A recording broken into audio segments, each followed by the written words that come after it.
नमस्कार, आप देख रहे हैं अखाड़ा और आपके साथ मैं हूं शैलेन। लोकसभा चुनाव को लेकर मायावती की बहुजन समाज पार्टी और अखिलेश यादव की समाजवादी पार्टी के बीच गठबंधन को लेकर बात अब बनती हुई नजर आ रही है। सपा अध्यक्ष अखिलेश यादव ने शुक्रवार को प्रस्तावित गठबंधन के अंतिम पहलुओं पर चर्चा करने के लिए मायावती से मुलाकात की है। खबरों की माने तो दोनों नेता लोकसभा चुनाव के मद्देनजर सीट बंटवारे के फॉर्मूले को अंतिम रूप देने के करीब पहुंच गए हैं। हालांकि इस संबंध में दोनों ही दलों की तरफ से अभी कोई आधिकारिक बयान सामने नहीं आया है, लेकिन सूत्र बताते हैं कि उत्तर प्रदेश की 80 सीटों में से दोनों पार्टियां 37 लोकसभा सीटों पर चुनाव लड़ेंगी, जबकि कांग्रेस, राष्ट्रीय लोकदल और अन्य छोटी पार्टियों के लिए बची हुई सीट छोड़ी गई हैं।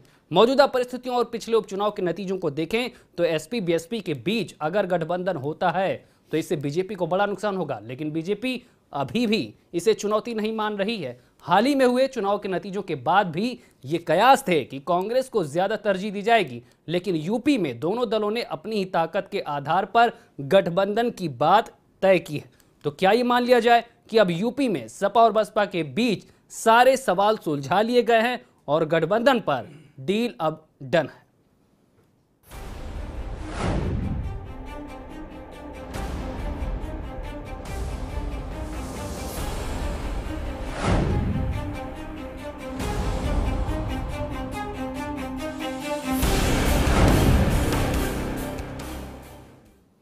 तो यूपी में सपा बसपा की नई यारी, क्या कुछ तैयारी और बीजेपी के सामने क्या कुछ सवाल हैं? पहले कुछ बयानों के जरिए इन्हें समझने की कोशिश करते हैं।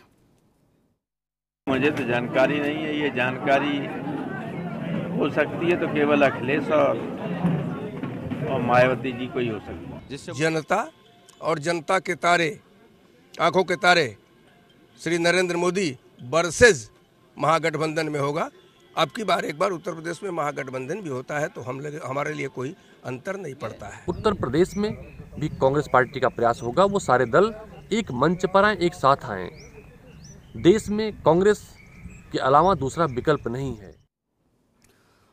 और इसी मुद्दे पर आज की बहस की क्या यूपी की सियासत में अब नए समीकरण सामने आने वाले हैं? क्या 15 जनवरी को जन्मदिन के मौके पर बहन जी ऐलान करने वाली है गठबंधन के फॉर्मूले को? और बहस में हमारे साथ तमाम मेहमान भी स्टूडियो में मौजूद हैं। सबसे पहले उनका परिचय आपसे करा देते हैं। हमारे साथ कुमार अशोक हैं, बीजेपी नेता हैं। फरहत रईस खान साहब हैं, प्रवक्ता पीएल हैं। प्रदीप सिंह हैं, कांग्रेस प्रवक्ता हैं। जावेद अहमद साहब हैं, आरएलडी प्रवक्ता हैं। और एपी तिवारी राजनीतिक विश्लेषक के तौर पर हमारे साथ स्टूडियो में मौजूद हैं। सबसे पहला सवाल प्रदीप सिंह जी आपसे है।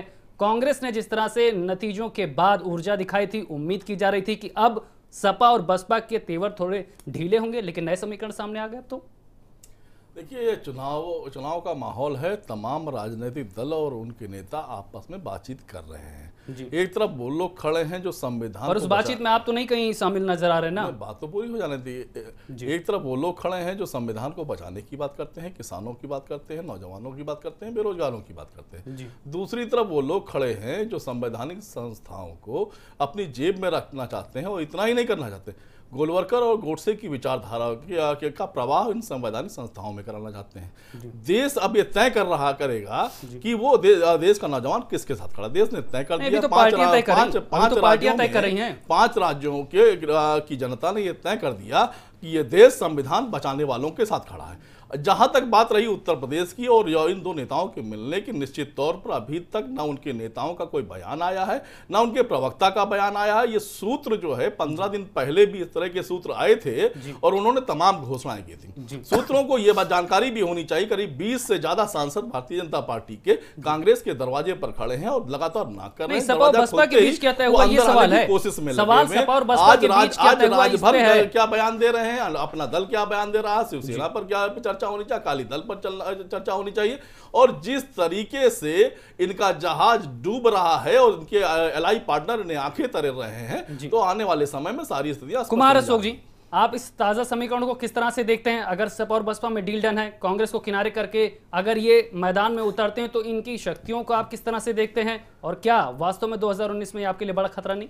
बिल्कुल नहीं है। बहुत अच्छा प्रश्न है और बहुत अच्छी डिबेट है। सबसे बड़ी बात है कि आज बहुत हेल्दी पैनल भी है।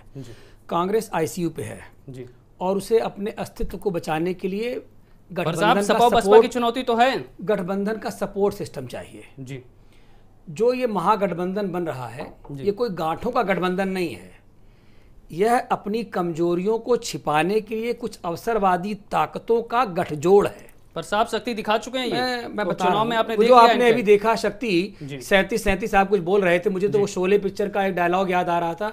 असरानी कहते हैं आधे इधर जाओ आधे उधर जाओ, बाकी मेरे पीछे आओ। तो ये सब तो चल रहा है, उससे कोई मतलब नहीं है। लेकिन आज आपको सबसे बड़ा चैनल पर यह प्रश्न होना चाहिए कि इस गठजोड़ की आवश्यकता क्यों पड़ी। आज ये कार्यकर्ताओं के, भारतीय जनता पार्टी के 9 करोड़ कार्यकर्ताओं की एकजुटता और उनकी सामर्थ्यता का परिचायक है कि आज पूरे तौर पर सभी दलों को उन्होंने जो अंदर से हार मान ली, हताशा का शिकार हो गए, वो गठजोड़ पे जा रहे हैं। जहां तक ये सब नए नए दलों को जोड़ने की बात कर रहे हैं, वहीं नरेंद्र मोदी 125 करोड़ भारतवासियों को दिलों को जोड़ने की बात कर रहे हैं। हम दिलों को जोड़ने की बात कर रहे हैं, चाहे वो आयुष्मान भारत की योजना हो जो सबको सबका साथ सबका विकास दे रही है, चल रहे हैं उनको जोड़ रहे हैं। तो हम उस व्यवस्था पे अपना काम दल कर आपको रहे हैं। तेवर दिखा रहा, राजभर दिखा रहे हैं आपको तेवर, उनको जोड़ने की बात कर रहे हैं। तेवर नहीं, आपस में जब आपस का संबंध होता है तो उसमें इनके भी चार तो आपस बर्तन के रहते संबंध हैं, हैं। खटकते ही हैं। इनके संबंधों पर लेकिन भी कौन उन सवाल खड़े खटकनों कर को रहा है? रोकना ही जो है वो कुशल गृहस्थ का काम होता है जी। और ये काम हम कर रहे हैं। इसमें कहीं किसी को कोई नाराजगी नहीं है,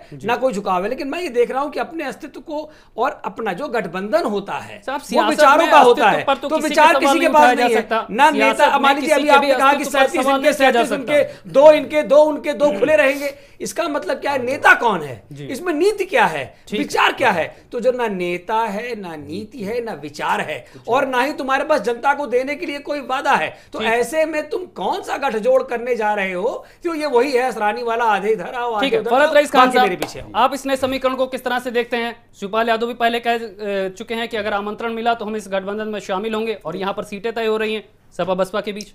देखिए ऐसा है, अगर माननीय अखिलेश यादव जी को बीजेपी को हराने का उद्देश्य होगा तो निश्चित तौर पे बगैर माननीय शिवपाल सिंह यादव जी के बीजेपी को हराना आज की डेट में पॉसिबल इनके जो दावे हैं, और मुझे बोलने दीजिए। उसके बाद क्या हुआ कि क्योंकि 40-45 सीटें सपा की हैं और 18 सीटें बहन जी की हैं, दोनों को जोड़ देंगे 65 सीटें, डबल कर देंगे 130 होगा। और अगर एक्सपीरियंस भी देखेंगे तो 10 साल अखिलेश जी का एक्सपीरियंस होगा और 25 साल बहन जी का होगा। लेकिन हमारे नेता माननीय शिवपाल सिंह यादव जी आज तक के इतिहास में 20 साल की फुटेज उठा लीजिएगा, अगर आंदोलन कभी भी हुआ है तो उसमें सबसे आगे माननीय शिवपाल सिंह यादव जी हैं। आज ये दौर आ गया गठबंधन करने का कि अगर भारतीय जनता पार्टी को हराना है तो निश्चित तौर पे फिर आपकी शक्ति को लोग समझ क्यों नहीं रहे हैं? आपकी शक्ति को लोग समझ क्यों नहीं रहे? ना तो कांग्रेस ने कोई पहल अभी दिखाई, ना सपा ने ऐसी कोई पहल दिखाई, ना बसपा ने दिखाई। अब मैं कुमार साहब की बात का जवाब दूंगा। ये सारे दल एक क्यों रहे? आपको याद आ रहा होगा आज से 70 साल पहले देश को आजाद कराया गया था।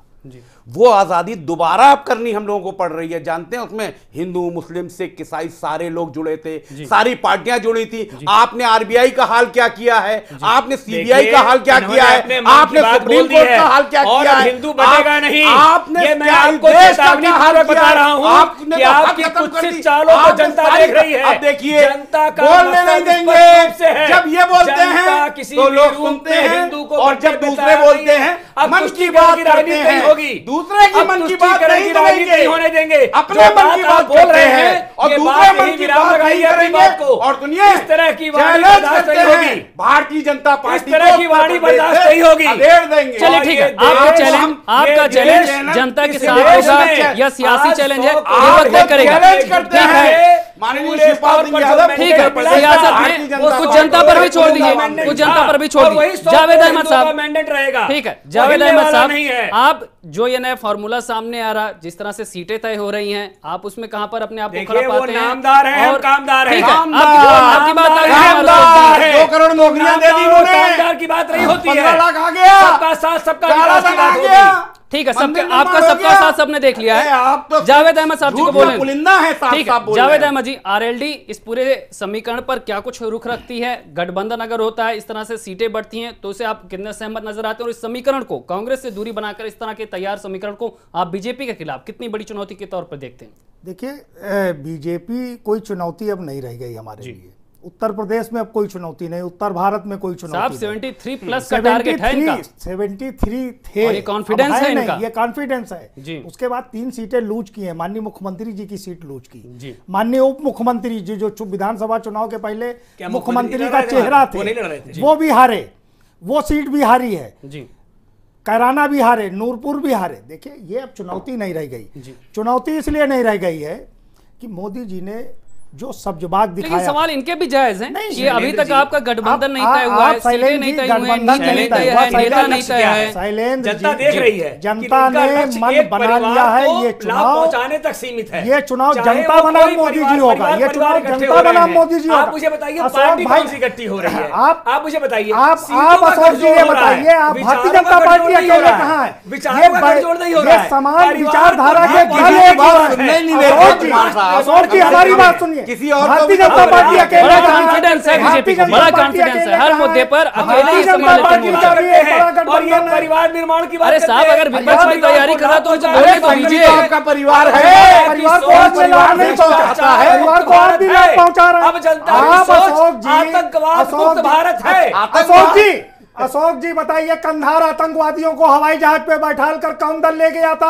अरे पत्थरबाजों के इकट्ठा करा दी। साथ पत्थरबाजों की साढ़े समर्थक चार पार्टी साल में पीडीपी वो के भी साथ आपकी जम्मू साजिश कश्मीर थी। में वो भी सरकार आपकी किसने चलाई साजिश है भी थी। देश ने और देखा। आज साढ़े आप चार बताइए, सालों में मिजो एक नेशनल आतंकवादी फ्रंट जो घटना देश नहीं कर विरोधी पाए। गतिविधियों में रहा, आज साढ़े एमएनएफ के चार साथ सालों भारतीय में जनता एक पार्टी आतंकवादी की घटना क्या नहीं अंडर कर डील पाए। है ये अब चलिए, ठीक है, बम बारूद ठीक है, इस तरह के आरोप नहीं, जमीन अभी में सियासी दबाने हो रहे हैं। सियासी और समीकरण हम यूपी में तय हो रहे हैं, उन्हीं पर चर्चा होनी चाहिए। ठीक है, और हमारा गठबंधन ठीक है, कुमार अशोक जी, जावेद अहमद जी, ठीक है, आप दोनों की बात आ गई। एपी तिवारी जी, ठीक है, सत्ता के लिए रम आज में आपकी राम छटपटाहट वो है। में बसे राम नोटबंदी कहने पर वालों आपका को भी क्रोध आपने है। गले लगाया। मायावती का क्रोध है आपने नोटबंदी गौरी पर। गणेश को अखिलेश गोबर का का बताने प्रतिशोध वाले है को भी गले नोटबंदी लगाया। पर। सत्ता के लिए नहीं ये तो है, भ्रष्ट ठीक भारतीय है, जनता जल पार्टी दल बदल के साथ ही नेताओं की पवित्रता और पवित्रता जनता सारी के बदल जाती है, साथ ठगी वो अलग की का गई प्रश्न है है। इस पूरे 4.5 साल में। ठीक है। मायावती के नोटबंदी के आक्रोश पर ठीक अखिलेश के है, अगर ये भ्रष्टाचार सवाल है के तो इनका जवाब विरुद्ध जनता में देगी ना, और भारतीय अभी चुनाव में जनता दे भी दिया पार्टी है, के पक्ष फिर ये में सब मुद्दे उठाने से जनता क्या मोहर फायदा? लगाएगी। ठीक है, एपी तिवारी जी,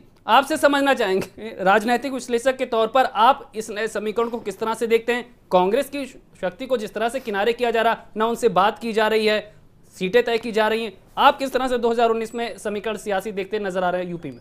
देखिए, सपा और बसपा का जो गठबंधन जी दिख रहा है उसके स्पष्ट संकेत हैं। जी इससे इसमें कोई दो राय नहीं कि बीजेपी भी सम्मुख, जी भारतीय जनता पार्टी के सम्मुख जी एक चुनौती है, और वो चुनौती गंभीर है। जी उसका एक मुख्य कारण जो मेरी समझ में आता है वो ये भी है कि इनके जो सहयोगी दल हैं, विशेष रूप में सुभाषपा और अपना दल जी सोनेलाल जी ये लोग भी कहीं अलग होने की एक प्रवृत्ति बनाए हुए हैं, लगातार एक दबाव की राजनीति कर रहे हैं। जी रही बात कांग्रेस की स्थिति उत्तर प्रदेश में जो मुझे दिखती है जी कि बसपा और सपा के साथ तो इनका कोई गठबंधन नज़र नहीं आता, लेकिन शिवपाल जी की जो पार्टी है वो कांग्रेस के साथ जा सकती है जी। और फिर ये एक चुनौती होगी यदि शिवपाल जी की पार्टी और कांग्रेस गठबंधन करते हैं उत्तर प्रदेश में, जहां तक संबंध है, तो एक चुनौती होगी सपा बसपा गठबंधन के सम्मुख भी और बीजेपी के सम्मुख भी। बीजेपी भी इसको बहुत अच्छी तरह से समझती है कि शिवपाल की शक्ति को जिस तरह से कम करके आका जा रहा है, बूथ लेवल पर जिस तरह से उनका मैनेजमेंट देखने को मिला था सपा में, उसके बाद उनको किनारे रखना, केवल सपा और बसपा का ही मोर्चे पर आगे बढ़ना, ये किस तरह के संकेत दे रहा? शैलेंद्र जी, इसलिए मैंने इस बात को रखा कि यदि शिवपाल जी कांग्रेस के नजदीक जाते हैं, कांग्रेस से सहयोग करते हैं, गठबंधन करते हैं, तो ये चुनौती तो बसपा और सपा के गठबंधन के लिए भी होगी और पूरी तरह से ये चुनौती बीजेपी के सम्मुख भी होगी। ऐसे में जो मेरी समझ में आता है कि एक विदोलन की स्थिति है। अभी बहुत स्पष्ट तौर पर गठबंधनों का उभार नहीं हो पाया है और अभी कुछ समय और लगेगा इसमें, लेकिन जो संकेत हैं वो ये है कि बीजेपी किसी तरह अपने छोटे जो सहयोगी दल हैं उनको मना लेगी, उनकी बातों को मान लेगी। जैसे सामाजिक न्याय समिति की जो रिपोर्ट है उसको यदि लागू किया गया तो सुभाषपा का एक बड़ा कहेंगे दबाव है इस बात को लेकर, और अपना दल की भी बात अगर मान ली जाती है, उनको कुछ सीटें दी जाती हैं तो वो भी मान जाएंगे। तो अब ये बहुत कुछ इस बात पर निर्भर करता है कि यदि शिवपाल जी और कांग्रेस साथ हो जाते हैं तो ये चुनौती, तो मैं बार बार कह रहा हूं कि आप ये चुनौती क्यों नहीं सामने ला रहे जनता के? अगर सपा और बसपा यहां पर सीटों को लेकर आगे बढ़ रहे हैं तो कांग्रेस की भी तो अपनी तैयारी होनी चाहिए, विकल्प तो तैयार रखने चाहिए। क्या कुछ तैयारी आपकी? लेकिन प्रदीप सिंह, अभी देखिए फिर मैंने कहा ये चुनाव का माहौल है, राजनीतिक दल और उनके नेता आपस में बैठ रहे हैं, टेलीविजन के सामने इन चीजों की घोषणा नहीं हो सकती। हाँ, आपके सूत्र तमाम चीजें बता रहे हैं, 15 दिन पहले भी आपके सूत्र यही पर कुछ उम्मीद तो बातें थी बता ना रहे आपको, थे। उम्मीद तो थी ना, जिस तरह से नतीजे आए थे उसके बाद आपको लगा था कि आपसे भी बात होगी, पर आप पर आरोप लगाए जाने हैं, यहाँ पर अकेले 15 दिन बैठ के पहले चर्चाएं हो भी रही हैं। आपके और तमाम चैनलों के सूत्रों ने ये घोषणा की थी कि बैठक हो गई, गठबंधन हो गया।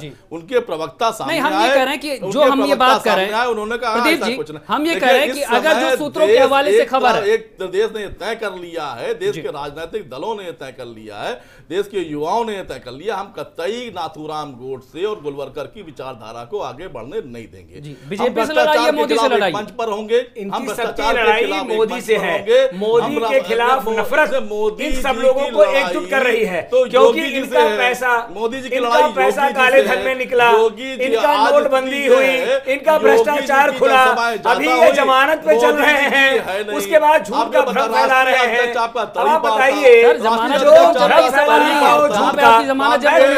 सवाल पूछना चाहूंगा शैलेश जी, आदरणीय तिवारी जी से सवाल पूछना चाहूंगा और मैं चाहूंगा कि बेबाकी से उत्तर देंगे तिवारी जी। तिवारी जी इस बात का उत्तर देंगे कि क्या अगर भाजपा ने कोई गलती की होती, ठीक है प्रदीप सिंह जी, सवाल भी सुन लीजिए। मैं एपी तिवारी जी से एक बड़े विचारक हैं और चुनाव एनालिसिस्ट हैं, जनता के बीच में प्रोफेसर भी रहे हैं। प्रदीप सिंह मैं जानना चाहता हूं तिवारी जी से, प्रदीप सिंह जी, ठीक है, आपकी बात आ गई, प्रदीप सिंह जी आपकी बात आ गई, जनता पार्टी ने जी को बोलने दीजिए नाम है और आप ये देखिए तिवारी जी, आप केवल और केवल इस देश की संवैधानिक संस्थाओं को समाप्त कर संसद में नहीं बोलने देते, झूठ बोलते हैं और आंख मारते हैं, आंख मारना, झूठ बोलना, यही इनका चाल चलन, चेहरा चित्र है, इनका आंख मारने का सवाल नहीं है, सवाल यहाँ पर भावनाओं को मारने का है, जो भावनाएं आपने जागृत की थी, भावनाएं पूरी नहीं हुई जनता की।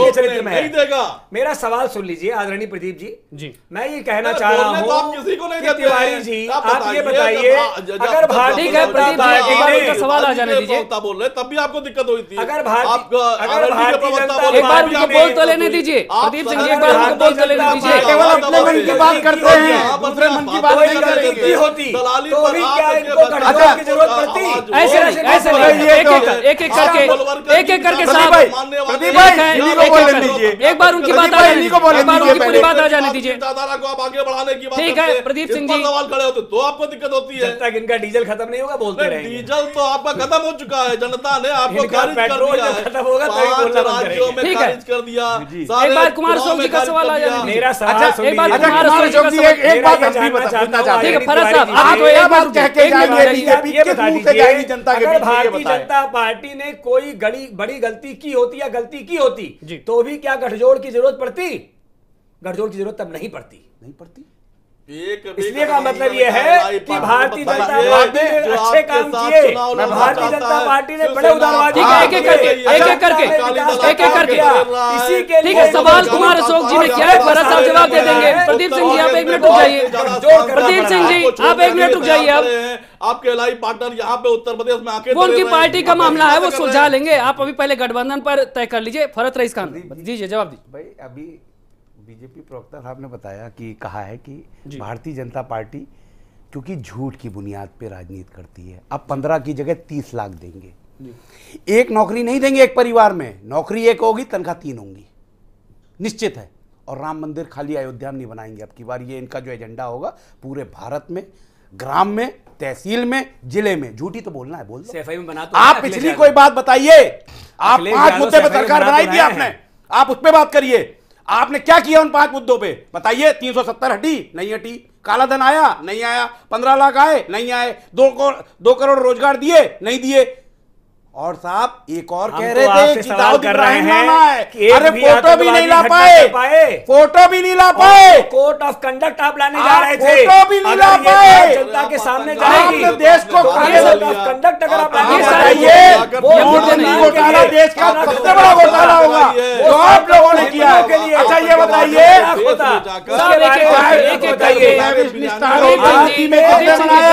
सिलवाड़ा 7 स्टार होटल दिल्ली में किसने बनाया? काल में होता है। किस तीसरा सिलावाड़ा आप कुछ नहीं बोलेंगे, कंडक्ट की बात कर रही आप थी, कुछ नहीं बोलेंगे, कम्युनल लग रही है तो आज पूरी हिंदू तैयारी खड़ा दी है होता। आपको, आप उसके परेशान बारे में ना सोच होइए। लीजिए।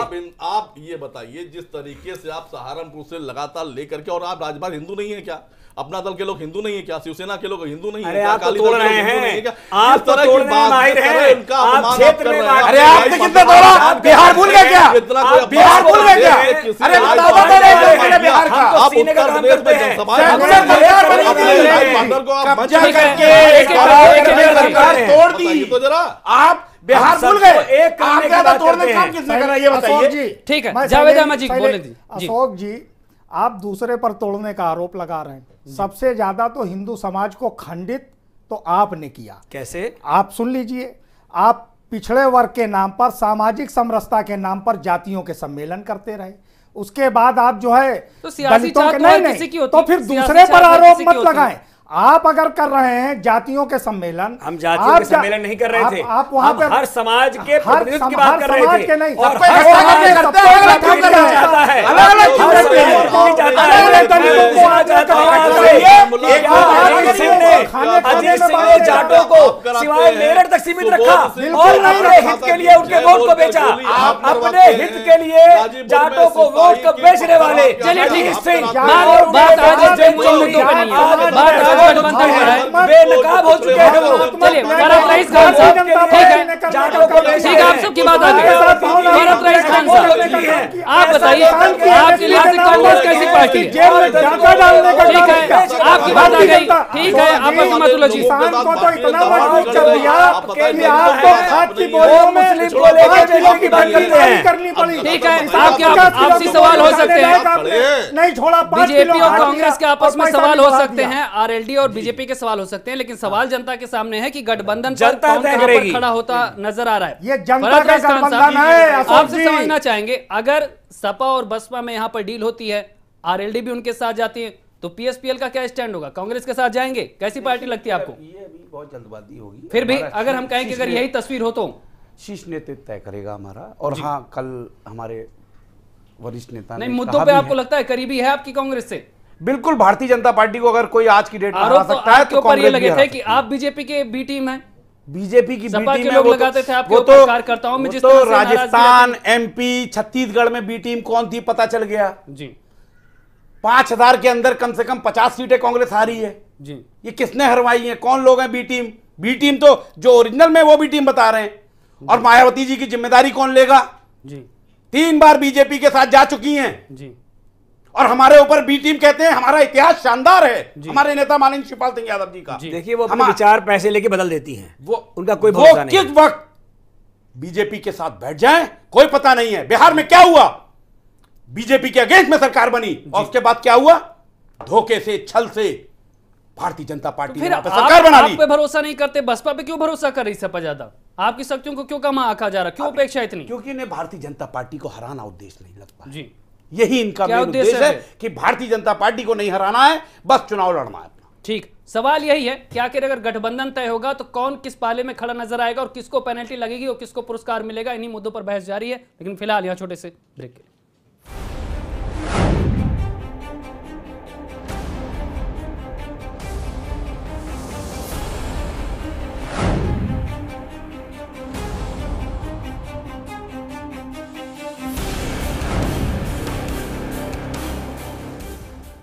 ब्रेक के बाद आपका स्वागत है और सवाल यही है कि क्या यूपी में अब सपा और बसपा एक होकर 2019 में बीजेपी के खिलाफ बिगुल फूकेंगे और मायावती के रुख पर क्या कुछ यहां पर राजनीति निर्भर करेगी? यही सवाल है। एपी तिवारी जी, आपसे समझना चाहेंगे, जिस तरह से मायावती की खुद की खींची हुई लाइन होती है पॉलिटिक्स में, उनके रुख, उनकी पार्टी, ये सब कुछ वो खुद ही तय करती हैं, उनके रुख को देखते हुए आप इस गठबंधन को किस तरह से देखते हैं और इसका असर 2019 की राजनीति पर किस तरह होगा?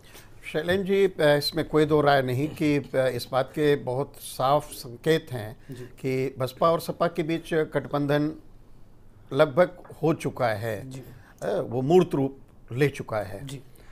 लेकिन एक मेरे विचार में ये बात आती है कि मायावती जी का एक सोशल इंजीनियरिंग का मॉडल रहा है और बदली हुई परिस्थितियों में अगर देखा जाए, एक और शिवपाल जी की पार्टी है राजा भैया ने भी नई पार्टी का ऐलान कर दिया, नई पार्टी कायम कर रखी है। फिर जो छोटी पार्टियां हैं, कहीं पर ओम प्रकाश राजभर जी पिछड़ों, अति पिछड़ों और नितांत पिछड़ों की बात कर रहे हैं, उनको रिजर्वेशन देने की बात कर रहे हैं। और इसी प्रकार अपना दल के भी अपने कह सकते हैं गठबंधन के धर्म है, उनकी भी अपने उनके तर्क हैं, उनकी सोच है। और दूसरी तरफ अगर कांग्रेस को देखा जाए तो कांग्रेस तो एक तरह से सर्वसमावेशी राजनीतिक दल अगर इतिहास को देखें तो रहा है, किंतु जो वर्तमान गठबंधन के प्रतिरूप उभर रहे हैं उसमें ये बहुत साफ नहीं हो पा रहा है कि वो जो सोशल इंजीनियरिंग का फार्मूला अतीत में बहुत सफलता दे पाया है, क्योंकि बीजेपी के पास भी अन्य कह सकते हैं जातियों के जनाधार हैं, जातियों का समर्थन है, और इसी प्रकार जितने भी छोटे दल हैं उनके पास तो जनाधार है ही उनका अपना। वो निर्णायक नहीं हो सकता, अकेले अगर देखें तो अकेले नहीं निर्णायक रूप में कोई ऐसी सफलता प्राप्त कर सकते। तो मेरा ऐसा मानना है कि अभी बहुत कुछ हमें इस गठबंधन की सामाजिक कहेंगे दशा को देखना होगा, सामाजिक परिदृश्य को देखना होगा, क्योंकि वही बहुत कुछ निर्णायक होगा। लेकिन जैसा मैंने पहले भी कहा कि चुनौती तो एक खड़ी हो सकती है यदि शिवपाल जी और कांग्रेस दोनों के बीच किसी प्रकार का कोई समन्वय होता है, कोई गठबंधन होता है, तो ये चुनौती तो अधिक मुझे दिखती है बसपा और सपा के गठबंधन के लिए तुलना में बीजेपी के। बीजेपी इसमें गेनर हो सकती है, लेकिन बहुत जैसा मैं बार बार रख रहा हूं कि ये बहुत कुछ अभी स्पष्ट नहीं है कि इसकी सामाजिकी का लाभ किसको जाएगा। क्योंकि शैलेंद्र जी के बात और रखना चाहूंगा कि अगर हम बसपा और सपा को ही देख ले, फौरी तौर पर इनका गठबंधन हो रहा है, तो अतीत का अनुभव क्या है, इतिहास कहते हैं दोहराता है। अतीत का अनुभव यह रहा है कि दोनों का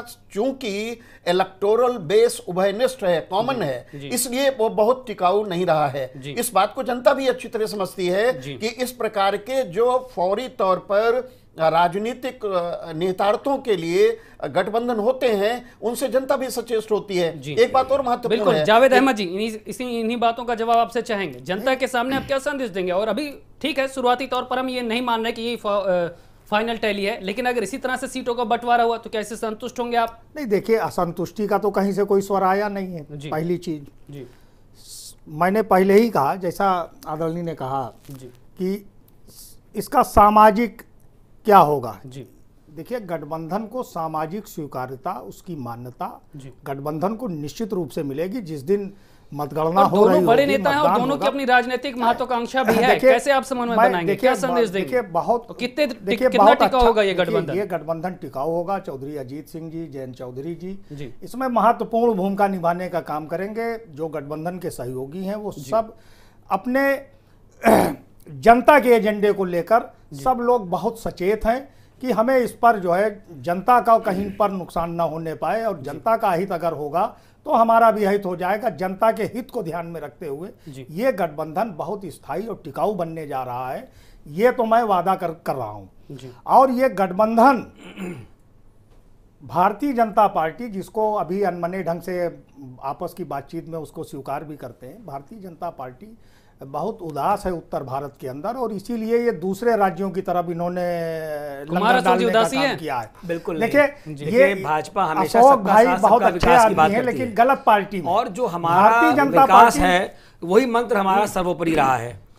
चाहे किसी भी तरह से भारतीय जनता पार्टी मानती रही है कि उसको वंशवाद में नहीं जाना है, जातिवाद में नहीं जाना है, मोदी इसकी राजनीति हमें नहीं करनी है, लेकिन हम विकास की राजनीति करते हैं। और पहले बता दीजिए, आप भारत की रायबरेली अमेठी में आप लड़ेंगे कि नहीं लड़ेंगे? अब आप देखिए, आज बड़ा दिल लेकर के हम आगे चलेंगे में हैं, बड़ा दिल पहले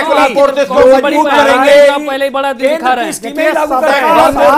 बुलाया कबाब हेलो बोला भारत रईस खान साहब, कांग्रेस ने कबाब को न्योता दिया, कबाब से बात कीजिए। इस तरह का बड़ा हमारा विकास है, विकास ये अपना करते हैं, अनुरूप चल रहा है। मोदी समाज का विकास में विकास किया है, अरे रुकिए, मैं बताता हूँ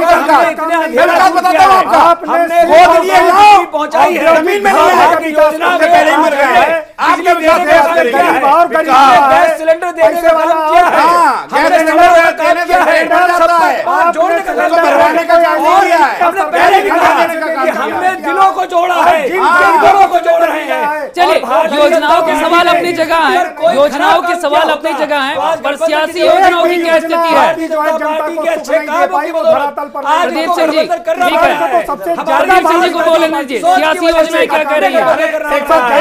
ये बताइए, बनारस से भाग क्यों रहे हैं? हम चुनाव लड़ेंगे नहीं लड़ेंगे ये बता दीजिए। जनता पार्टी के साथ जनता खड़ी है। बनारस बताइए, सुनिए, बनारस बताइए, बनारस मोदी अभिमन्यु नहीं है, जमानत जब्त हो जाएगी, अभिमन्यु नहीं है, मोदी जमानत जब्त हो जाएगी, है जिसके साथ जनता जमानत जब्त हो जाएगी, बनारस आ जाइएगा, अर्जुन का बनाएंगे, मोदी हर जगह झूठ। ठीक है, आप बस मत लीजिए, ठीक है, आपके अपने सवाल हो सकते हैं, आपकी अपनी योजनाएं हो सकती हैं, ठीक है, अर्जुन नहीं हो सकता। जावेद अहमद जी ठीक है, कुमार सोगली ठीक है, प्रदीप सिंह जी बताइए।